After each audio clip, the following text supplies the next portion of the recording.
আল্লাহর কাছে আমাদের কি দাম আছে বলেন তো ভাই? কোনো দাম আছে? 5 ওয়াক্ত নামাজ পড়ি না, রমজান মাসের সিয়াম পালন করি না, কোরআন তেলাওয়াত করি না, পর্দার খেয়াল রাখি না। আল্লাহ যদি চাইতো না খেতে পেয়ে মেরে দিতে পারতো, কিন্তু আল্লাহ এখন আমাদেরকে খেতে দেয়।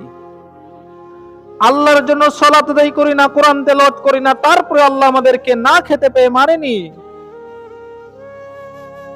যেই চোখ ভালো কিছু দেখে না, যেই চোখ কোরআন তেলাওয়াত কোরআন দেখতে পায় না, সেই চোখকে আল্লাহ অন্ধ করে দিতে পারতো, কিন্তু আল্লাহ আপনাকে অন্ধ করে দেয় না। আল্লাহ শুকরিয়া আদায় করুন। যেই পা মসজিদ আসতে পারে না, যেই পা মসজিদে এসে সালাত আদায় করতে পারে না, সেই পাকে আল্লাহ পঙ্গু করে দিতে পারতো, কিন্তু আল্লাহ পঙ্গু করে দেয় না। আল্লাহ শুকরিয়া আদায় করুন। যে হাত বুকে তাকবীরে তাহরিমার জন্য বাঁধে না, সে হাতকে আল্লাহ পঙ্গু করে দিতে পারতো, অচল করে দিতে পারতো, কিন্তু আল্লাহ অচল করে দেয় না। আল্লাহ শুকরিয়া আদায় করুন।